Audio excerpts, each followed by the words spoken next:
Bismillahirrahmanirrahim. Assalamualaikum warahmatullahi wabarakatuh. Jadi insya-Allah pada hari ini saya dan dua orang ahli kumpulan saya daripada kumpulan 6 ingin membentangkan tajuk yang ketujuh iaitu keseimbangan tenaga dan komposisi tubuh. Baiklah, ini merupakan nama ahli kumpulan kami iaitu terdiri daripada saya sendiri, Amirul Haziq bin Zamzuri dan rakan saya Ang Swee Khang dan juga Ahmad Fahmi bin Zainal Asri. Baiklah, kita bermula dengan subtopik yang pertama iaitu keperluan tenaga dalam badan mengikut kumpulan. Yang pertama, kita perlu tahu dulu apa maksud keperluan tenaga. Baiklah, keperluan tenaga merujuk kepada jumlah tenaga atau kalori yang diperlukan oleh badan seseorang untuk menjalani aktiviti harian, termasuk untuk pemeliharaan fungsi badan, pertumbuhan, pemulihan serta aktiviti fizikal. Keperluan tenaga adalah penting untuk memastikan bahawa badan mendapat jumlah tenaga yang mencukupi untuk menjalankan fungsi-fungsi penting seperti pernafasan, pencernaan dan pemeliharaan suhu badan.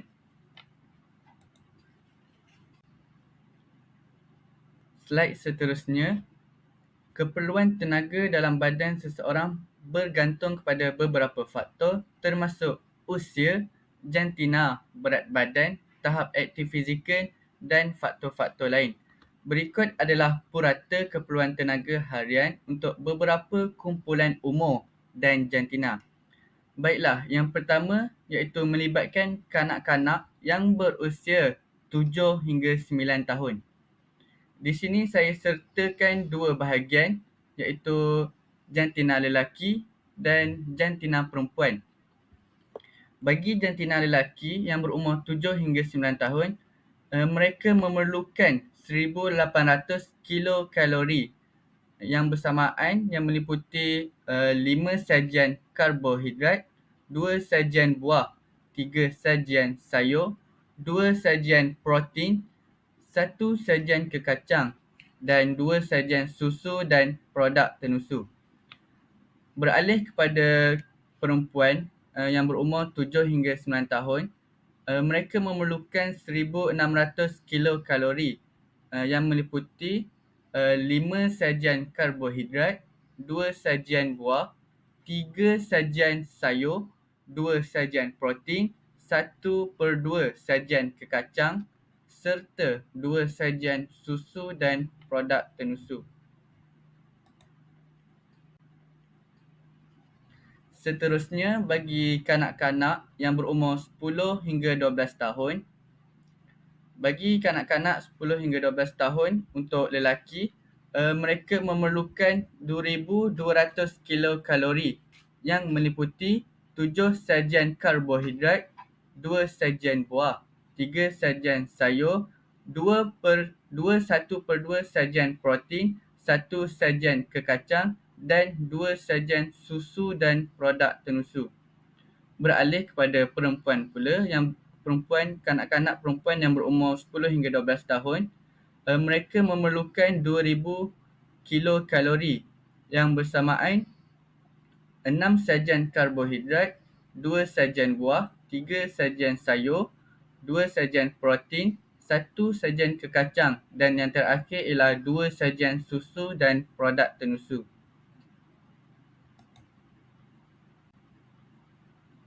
Seterusnya, kita beralih kepada kanak-kanak dan remaja lingkungan 13 hingga 15 tahun iaitu bagi kategori lelaki, mereka memerlukan 2,700 kilokalori yang bersamaan 8 sajian karbohidrat, 2 sajian buah, 3 sajian sayur, 4 sajian protein, 1 sajian kekacang dan 3 sajian susu dan produk tenusu. Bagi kategori perempuan yang berumur 13 hingga 15 tahun, mereka memerlukan 2,200 kilokalori yang meliputi 7 sajian karbohidrat, 2 sajian buah, 3 sajian sayur, 1/2 sajian protein, 1 sajian kekacang serta 2 sajian susu dan produk tenusu. Beralih kepada remaja lingkungan 16 hingga 18 tahun, bagi kategori lelaki, mereka memerlukan 2,800 kilokalori yang bersamaan 9 sajian karbohidrat, 2 sajian buah, 3 sajian sayur, 4 sajian protein, 1 sajian kekacang dan 3 sajian susu dan produk tenusu.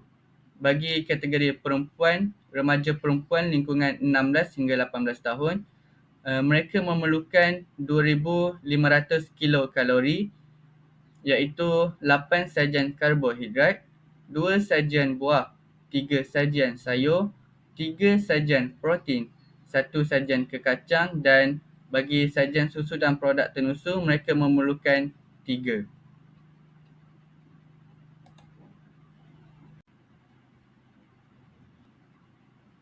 Seterusnya, kita beralih kepada subtopik yang kedua dalam tajuk 7 iaitu peranan nutrien.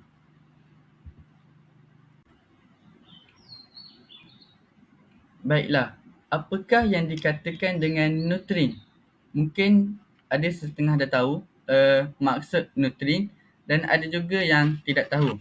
Baiklah, nutrien adalah bahan kimia yang organisma perlukan untuk hidup dan membesar atau bahan digunakan dalam metabolisme organisma yang perlu diambil dalam bentuk persekitarannya. Baiklah, ia juga digunakan untuk membina dan membaiki tisu, mengawal atur proses badan serta ditukarkan untuk digunakan sebagai tenaga. Nutrien boleh dikelompokkan kepada beberapa kategori utama iaitu karbohidrat, vitamin, protein, serat, lemak dan juga mineral. Kita pergi kepada karbohidrat terlebih dahulu. Karbohidrat berfungsi sebagai pembekal utama bagi tenaga dan haba. Karbohidrat juga membantu metabolisme protein dan sumber yang mengandungi karbohidrat daripada makanan manis seperti kek dan kuih muih dan bagi semua makanan berkanji seperti nasi, roti, ubi, mi dan pasta.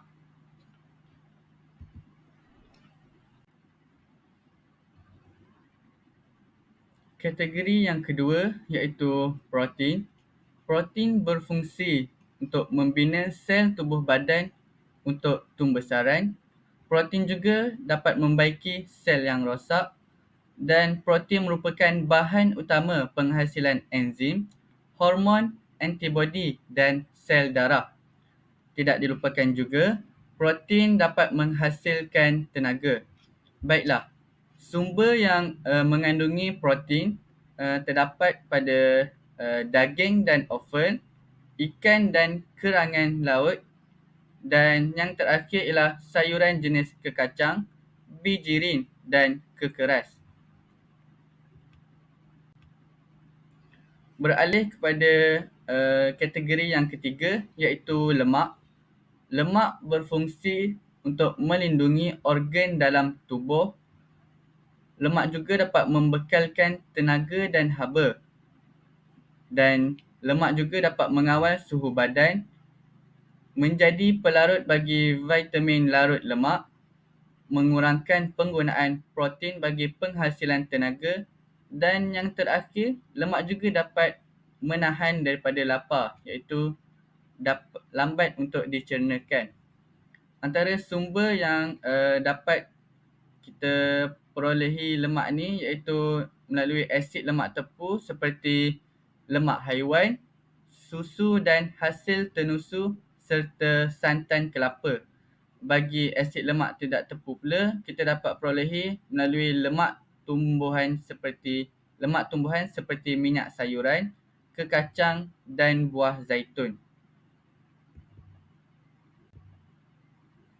Seterusnya kita beralih kepada vitamin. Vitamin ni terbahagi kepada dua. Yang pertama iaitu vitamin larut dalam air dan vitamin larut dalam lemak. Kita pergi kepada vitamin larut dalam air terlebih dahulu, iaitu um, yang meliputi vitamin B dan vitamin C. Baiklah, bagi vitamin B, ia dapat membantu pertumbuhan dan perkembangan bayi. Ia juga dapat membantu proses metabolisme serta dapat menjaga tisu muka. Seterusnya, bagi vitamin C dapat menjaga ketahanan tubuh terhadap penyakit dan racun. Kita beralih kepada kategori yang kedua iaitu vitamin larut dalam lemak. Bagi vitamin larut dalam lemak mengandungi 4 jenis vitamin iaitu vitamin A, vitamin D, vitamin E dan yang keempat iaitu vitamin K.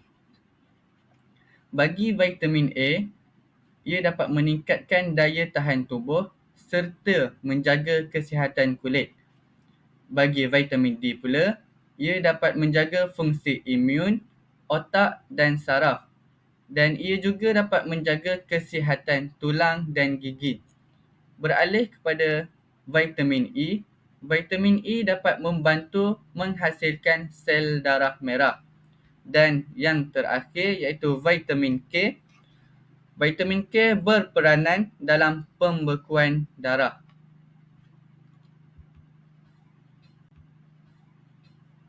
Seterusnya, kita beralih kepada kategori mineral.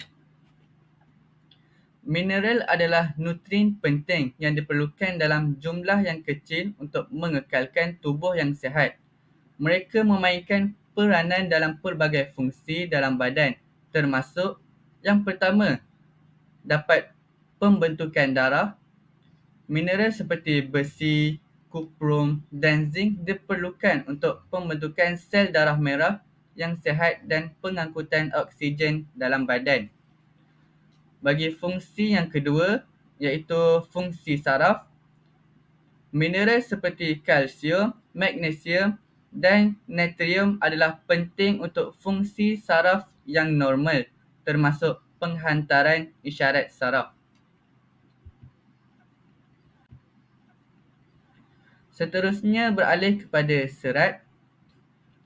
Serat atau serat makanan ialah karbohidrat yang terdapat dalam tumbuhan atau ditambah ke dalam makanan dan minuman.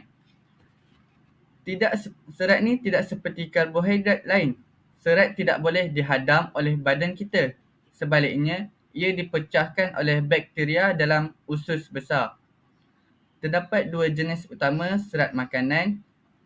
Yang pertama iaitu serat larut dan yang kedua ialah serat tidak larut. Bagi serat larut mampu melarutkan dan membentuk bahan seperti gel yang membantu meningkatkan penghadaman kita dan mengelakkan sembelit. Serat juga merendahkan kolesterol dan mengawal paras gula darah. Bagi jenis yang kedua iaitu serat tidak larut. Serat tidak larut dalam usus kita dan sebahagian besarnya kekal tidak berubah apabila ia melalui sistem penghadaman kita. Kualiti inilah yang memastikan pergerakan usus tetap teratur selagi kita mempunyai serat yang mencukupi dalam diet kita.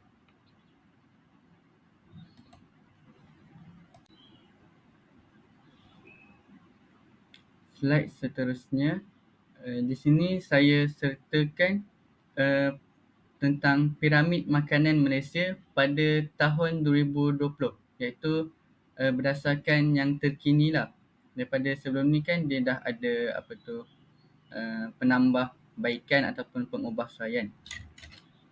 Jadi di sini saya ingin memberi sedikit penerangan tentang piramid makanan Malaysia.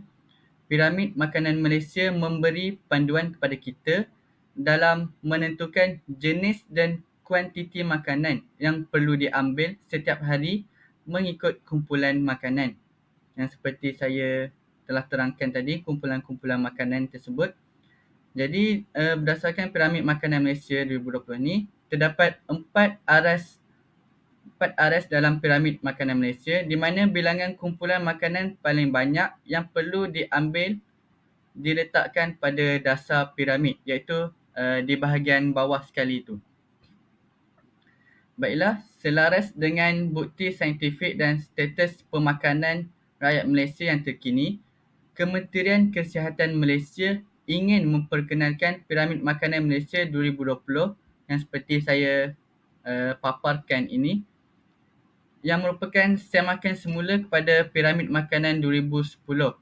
Antara perubahan besar dalam Piramid Makanan Malaysia 2020 adalah yang pertama, kumpulan makanan sayur-sayuran dan buah-buahan diletakkan pada dasar piramid. Berbanding Piramid Makanan Malaysia 2010, di mana pada 2010 tersebut meletakkan makanan sumber karbohidrat di dasar piramid tersebut seperti nasi, mi, roti bijirin, produk bijirin dan ubi-ubian. Ini bermakna sayur-sayuran dan buah-buahan pula perlu diambil dengan jumlah yang paling banyak berbanding kumpulan makanan lain, iaitu sekurang-kurangnya 3 sajian sayur-sayuran dan 2 sajian buah-buahan setiap hari. Buah-buahan dan sayur-sayuran merupakan vitamin dan mineral yang penting dalam meningkatkan keupayaan badan melawan penyakit. Baiklah, perbezaan yang kedua iaitu Piramid Makanan Malaysia 2020 yang saya paparkan ini menyarankan julat peratus pengambilan karbohidrat yang lebih rendah, iaitu 50 hingga 65% sahaja berbanding Piramid Makanan Malaysia 2010 iaitu 55 hingga 75%.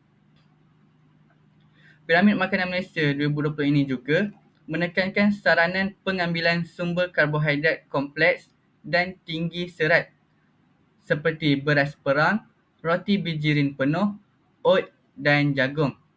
Seterusnya, saranan pengambilan 6 hingga 8 gelas air kosong sehari turut ditambah pada ilustrasi Piramid Makanan Malaysia 2020. Pengambilan air yang mencukupi dapat memastikan badan kita ni sentiasa terhidrat bagi menjaga kesihatan, terutamanya di musim pandemik COVID-19. Pada 2020 kan, kita diviralkan dengan COVID-19 kan. Jadi air merupakan air masak ini, air kosong ni merupakan cara yang terbaik untuk sedikit sebanyak untuk merawat COVID-19 ini. Baiklah, seterusnya. Jadi sebelum saya serahkan kepada rakan lebihkan sayur dan buah-buahan. Jangan lupa bersenam. Betul-betul. Akan disambung oleh rakan saya, Ahmad Fahmi bin Zainal. Mari amalkan Saya paparkan satu video ataupun lagu yang berkaitan dengan Piramid Makanan Malaysia. tubuh badan sihat. Suku-suku, suku-suku separuh. Suku pertama, Ada nasi roti pilih ciri. Suku kedua, ikan daging ayam kacang. separuh buah-buahan, separuh sayuran. Hei, hei, hei, hei, hingga sihat semua. Hei, hei, hei, hei, sihat dan berkualiti. Hei, hei, hei, hei, Saya hingga paparkan sihat satu semua. video ataupun lagu yang mempunyai kaitan dengan Piramid Makanan Malaysia. Suku-suku separuh. Suku-suku separuh. Suku-suku separuh. Suku-suku separuh.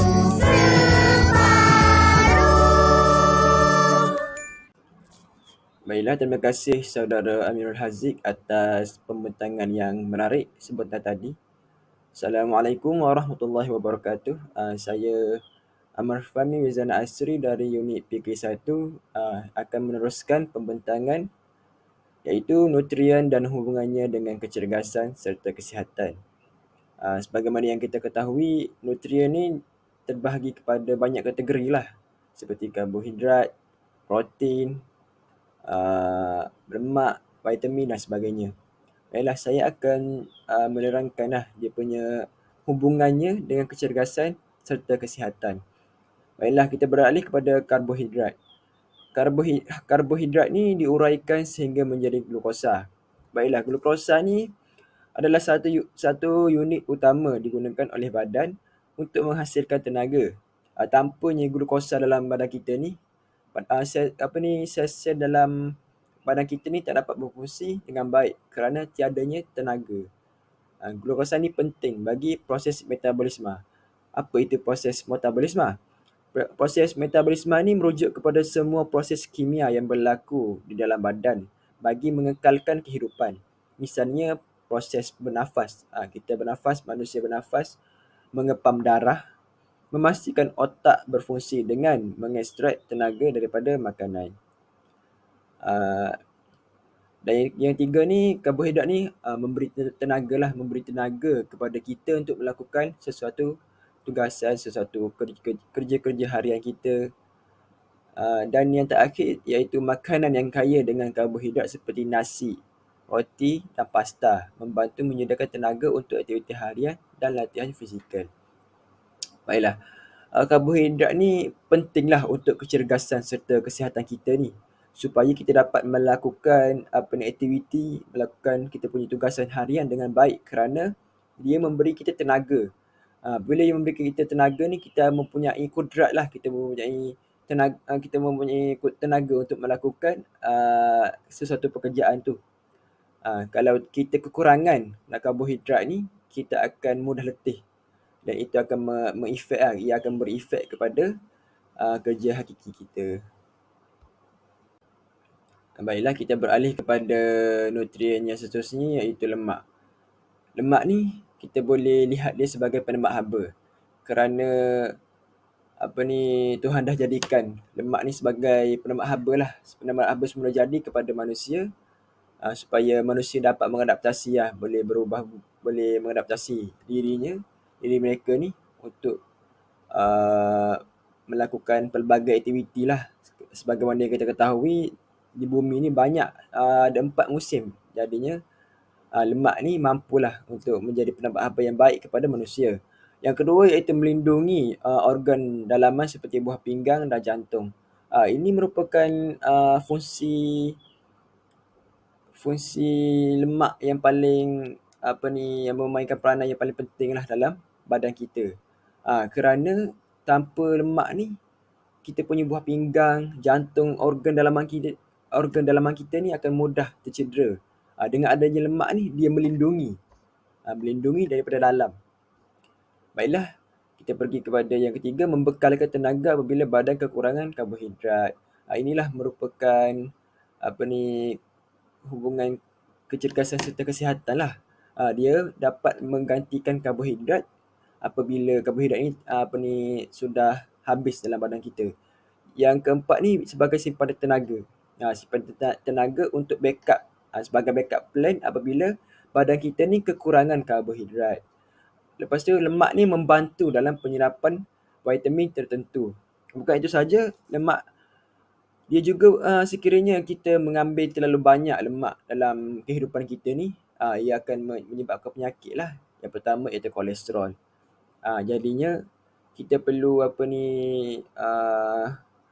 berjaga-jagalah supaya tidak mengambil terlalu banyak lemak dalam kehidupan kita.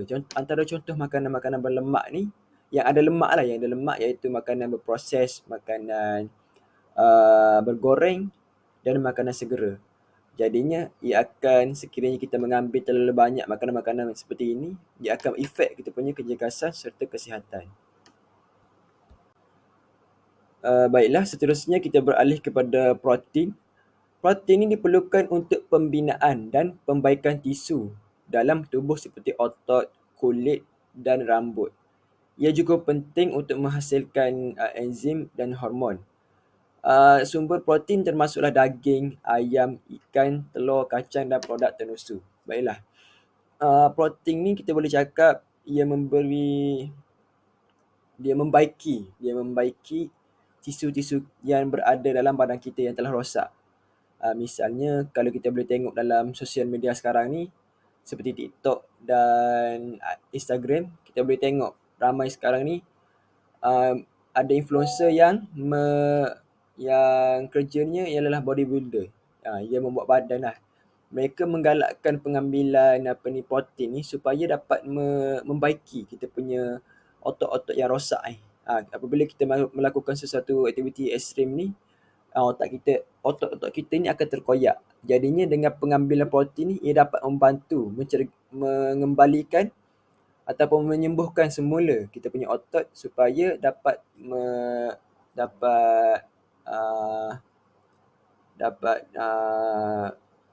jadi seperti sedia kala lah. Ini juga akan memberikan efek kepada kecergasan serta kesihatan kita. Kerana protein ni juga memberi tenaga yang bagus lah, yang dapat memberi kita tenaga dalam melakukan aktiviti harian kita. Baiklah, kita beralih kepada nutrien seterusnya iaitu vitamin A. Vitamin A ni dia menggalakkan pertumbuhan tulang dalam badan kita. Dia menguatkan tulang lah. Yang kedua, mempertahankan badan kita daripada terkena penyakit-penyakit berbahaya. Yang seterusnya, membaiki struktur kulit, mengelakkan rabun. Vitamin A ni kita boleh simpulkannya untuk kesihatan mata, kulit dan tulang. Dan seterusnya, sintesis hormon. Vitamin A ni penting lah dalam badan kita ni supaya dapat menjaga organ-organ yang telah saya sebutkan tadi seperti tulang, kulit, mata, supaya kita ni dapat melakukan aktiviti dengan baik. Ini juga akan efek kepada kecergasan serta kesihatan. Apabila mata kita berada dalam keadaan baik, kita boleh melakukan tugasan itu dengan baik kerananya tiadanya rabun tanpa perlu memakai sebarang spek mata. Ia mampu untuk memudahkan kita melakukan aktiviti yang ingin kita jalankan. Baiklah, untuk vitamin D pula, vitamin D ni meningkatkan garam asid nitrik, bahan pengawet dalam darah. Ia menggalakkan penyerapan kalsium dalam usus. Dan seterusnya, dia menjaga kesihatan tulang dan gigi. Vitamin D ni fokus dia adalah untuk membentuk tulang yang kuat dan gigi yang sihat. Supaya vitamin D ni boleh memberikan kita ni, dia boleh memberi macam kekuatan lah kepada tulang kita ni, kalsium kepada tulang kita ni supaya lebih kuat. Apabila kita melakukan sesuatu aktiviti ni tidak mudah patah. Antara makanan yang boleh diamalkan untuk memastikan vitamin D ni cukup dalam badan kita ni iaitu ikan salmon, ikan sardin, ikan tuna dan kuning telur. Makanan-makanan seperti ini mampu meningkatkan vitamin D dalam tubuh badan kita. Kita perlulah menjaga tulang-tulang kita ni supaya tidak berlakunya patah dan sebagainya, untuk kita menjalankan aktiviti kita lah, aktiviti lasak yang mendatang. Dan yang terakhir iaitu vitamin E. Vitamin E ni berfungsi untuk mempertahankan fungsi saraf dan otot. Ia juga melindungi struktur membran daripada rosak. Ia juga mengekalkan pertumbuhan normal. Dan yang terakhir, mengekalkan struktur paru-paru. Baiklah, vitamin E ni lebih kepada badan kita lah. Badan untuk mempertahankan fungsi saraf dan otot tu. Supaya tidak mudah rosak. Supaya boleh badan kita ni boleh bergerak mengikut kemahuan kita. Vitamin E ni mampu untuk merangsang perkara-perkara tersebut. Antara makanan yang mempunyai vitamin E ni iaitu almond, kuaci dan kacang hazelnut. Vitamin E ni lebih kepada makanannya macam kacang. Di sini kita boleh tengok almond, kacang almond dan hazelnut. Sekiranya untuk seseorang yang kurang vitamin E dalam badan ni, boleh mengambil makanan-makanan seperti ini untuk meningkatkan vitamin E dalam badan mereka. Maknanya secara kesimpulannya, semua protein, karbohidrat, lemak dan ketiga-tiga vitamin ni sangat penting dalam tubuh badan kita untuk memberikan kecergasan, dan perlu mengambil setiap nutrien ni mengikut kadar yang telah ditetapkan supaya tidak berlakunya perkara-perkara seperti penyakit berbahaya, obesiti, kolesterol, darah tinggi dan sebagainya. Jadinya kita perlu avoid dah benda tu. Kita kena makan mengikut kalori defisit yang telah dinyatakan oleh KKM, suku-suku separuh. Kita perlu mengikutlah supaya badan kita ni berada dalam keadaan fit dan sihat selalu. Baiklah, kita beralih kepada topik yang seterusnya iaitu pengeluaran tenaga. Pengeluaran tenaga ialah sejumlah kos tenaga yang digunakan untuk melakukan aktiviti fizikal seperti senaman. Aktiviti fizikal yang teratur, terancang dan berstruktur dapat meningkatkan tahap kecergasan fizikal seseorang. Faktor yang mempengaruhi pengeluaran tenaga ialah saiz badan, komposisi badan, pengambilan makanan dan juga aktiviti fizikal. Pengeluaran tenaga penting kerana setiap hari 60 sehingga 75% disumbang untuk membakar kalori kita. Oleh itu, untuk mengetahui pengeluaran tenaga yang adalah sangat penting untuk kita kenal pasti sebarang perubahan pada berat badan kita. Baiklah, dan yang terakhir, seseorang boleh mengukur perbelanjaan tenaga melalui mengukur penggunaan mikronutrien dan oksigen atau pengeluaran haba atau pengeluaran karbon dioksida. Kebanyakan pendekatan pengukuran yang digunakan hari ini melibatkan pengukuran penggunaan oksigen atau pengeluaran karbon dioksida melalui kalometri secara tidak langsung. Kita perlu mengukur pengeluaran tenaga dalam diri kita kerana ia penting dalam penilaian pemakanan klinikal yang komprehensif kepada pesakit yang gagal bertindak balas terhadap sokongan pemakanan. Antara faktor yang mempengaruhi pengeluaran tenaga ni seperti umur, saiz badan, jantina, aktiviti harian, persekitaran dan tahap kesihatan lah. Dan yang faktor ni seperti saiz tubuh ni, tubuh bersaiz besar memerlukan lebih tenaga iaitu kalori berbanding mereka yang bersaiz kecil. Usia semakin tua, jumlah otot semakin berkurangan dan lemak membentuk sebahagian daripada berat badan. Metabolisme juga secara semula jadi akan menjadi perlahan ia akan mengurangkan keperluan kalori dalam diri masing-masing. Jantina pula, lelaki selalunya tidak mempunyai lemak yang banyak berbanding wanita. Mereka juga lebih banyak otot dibandingkan wanita seusia dan sama beratnya. Oleh itu, lelaki memilih lebih kadar asas metabolik dan membakar lebih banyak kalori berbanding wanita. Jadinya seterusnya saya akan serahkan kepada Afrika untuk tajuk yang akan dibentangkan olehnya. Sekian, terima kasih. Baiklah, salam sejahtera dan selamat pagi. Pertama sekali, saya ingin mengucapkan terima kasih kepada saudara Ahmad Fahmi atas pembentangan beliau. Jadi, seterusnya, kita akan beralih kepada penilaian komposisi tubuh. Apa itu komposisi tubuh? Komposisi tubuh ialah peratusan komponen yang membentuk badan seseorang seperti lemak, otot, tulang dan air. Dalam konteks ini, komposisi badan boleh menggambarkan perbandingan antara tisu lemak dan tisu bebas lemak dalam badan seseorang. Setiap orang pasti mempunyai komposisi badan yang berbeza. Terdapat beberapa faktor yang menentukan perkara ini, bermula dari umur, jantina, tahap aktiviti fizikal dan juga genetik. Baiklah, jadi di sini, bila kita cakap tentang komposisi tubuh, kita memberi perhatian kepada dua komponen utama, iaitu lemak tubuh dengan tisu bebas lemak. Lemak tubuh ni adalah jumlah lemak yang terdapat dalam tubuh kita, manakala tisu bebas lemak merangkumi segala yang lain seperti otot, tulang, organ dan cecair tubuh. Baiklah, seterusnya kita beralih kepada cara untuk mengukur komposisi tubuh. Baiklah, cara yang pertama ialah bioelectrical impedance analysis. Kaedah ini menggunakan skala khas yang boleh mengukur peratusan lemak, jisim, otot dan tahap penghidratan menggunakan isyarat elektrik yang melalui badan. Skala ini mengukur rintangan arus elektrik dalam badan untuk menganggarkan peratusan lemak. Cara yang seterusnya ialah densitometri. Kaedah ini menggunakan alat khas seperti densitometer badan ataupun DXA untuk mengukur komposisi badan. Densitometer mengukur ketumpatan badan dengan menggunakan sinar X untuk menganggarkan peratusan lemak, jisim otot dan jisim tulang.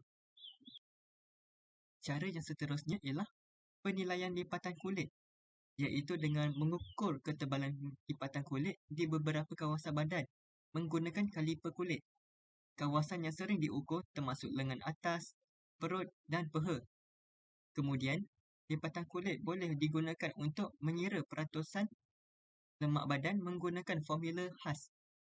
Dan cara yang terakhir ialah pengukuran lilitan badan, iaitu ukuran lilitan badan seperti lilitan pinggang, pinggul dan lengan atas. Pengukuran menggunakan pengiraan peratusan lemak dengan formula yang dibangunkan berdasarkan hubungan antara lilitan badan dan lemak badan. Baiklah, seterusnya kita beralih kepada pengiraan dan pengkelasan indeks jisim tubuh ataupun dikenali sebagai IJT. IJT ni apa? IJT ni merupakan salah satu ujian untuk menilai kadar lemak dalam tubuh melalui satu pengiraan yang tertentu, iaitu berat dibahagikan dengan ketinggian kuasa 2. IJT juga digunakan untuk meramalkan tentang penyakit komoditi yang mungkin akan berlaku pada masa hadapan. Secara ringkasnya, IJT ni kita lebih tahu sebagai BMI, iaitu Body Mass Index.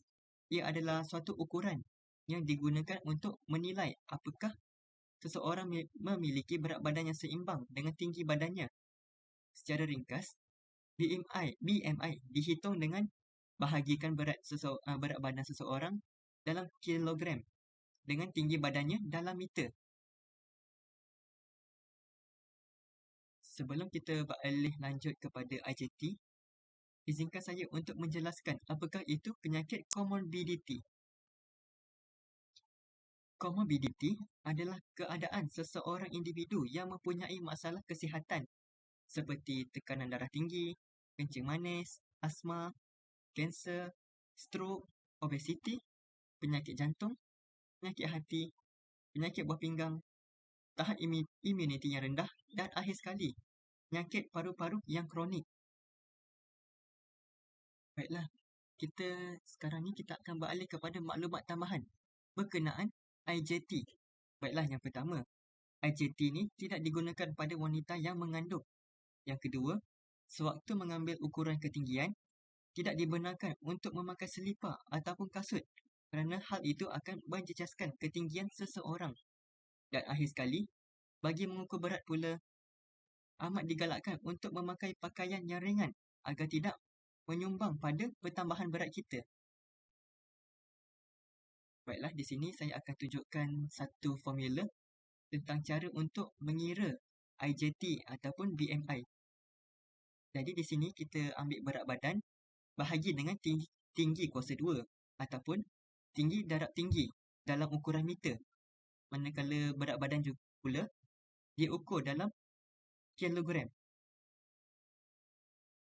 Baiklah, ini adalah contoh pengiraan IJT.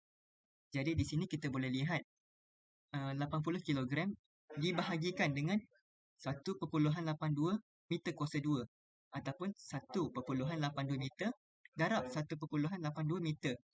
Jadi di sini kita akan dapat IJT kita iaitu 24.2 kg per meter. Baiklah, macam mana IJT ini dikelaskan? Jadi di sini saya akan tunjukkan macam mana IJT ini dikelaskan mengikut bentuk badan. Baiklah, jika berat badan jika BMI anda adalah kurang daripada 18.5, maka anda adalah underweight ataupun kurang berat badan. Jika BMI anda berada di antara 18.5 hingga 24.9, anda mempunyai berat badan yang unggul ataupun normal. Jika BMI anda berada pada paras 25 hingga 30, anda berlebihan berat badan ataupun dikenali sebagai overweight. Dan akhir sekali, jika anda mendapat 30 atau lebih, anda adalah obes ataupun mengalami obesiti. Baiklah, seterusnya adalah IJT untuk umur dan tinggi untuk umur kanak-kanak dan remaja. Jadi di sini saya akan tunjukkan beberapa graf tentang cara untuk kira BMI bayi dan kanak-kanak. Baiklah, cara kira BMI bayi dan kanak-kanak adalah sama dengan orang dewasa. Namun, carta rujukannya adalah berbeza. Jadi di sini saya akan tunjukkan graf BMI bayi yang berumur 2 tahun dan ke bawah untuk bayi lelaki dan juga bayi perempuan. Baiklah, seterusnya ini adalah carta untuk BMI kanak-kanak berumur 2 tahun hingga 5 tahun bagi kanak-kanak lelaki dan juga kanak-kanak perempuan. Baiklah, ini pula ialah graf BMI bagi kanak-kanak dan remaja bagi lingkungan 5 tahun hingga 19 tahun bagi kanak-kanak dan remaja lelaki dan juga perempuan. Baiklah, jadi kita dah lihat kesemua graf BMI kanak-kanak dan juga remaja yang telah saya tunjukkan tadi. Jadi kita boleh nampak untuk perbezaan graf tersebut, kita boleh nampak ia berbeza dari segi warna dan juga jalur. Tapi apakah maksud warna-warna tersebut? Baiklah, di sini saya akan jelaskan. Jika BMI anak berada pada kawasan merah, ia bermakna anak-anak anda berlebihan berat badan ataupun kekurangan berat badan. Jika BMI anak berada dalam kawasan kuning, ia bermaksud berisiko berlebihan berat badan ataupun kekurangan berat badan. Dan yang akhir sekali, jika BMI anak berada pada kawasan putih, ia bermaksud berat badan anak anda adalah normal. Baiklah, itu sahaja daripada kumpulan kami, Amirul Haziq, Ahmad Fahmi dan juga saya, Ang Swee Khang. Sekian, terima kasih.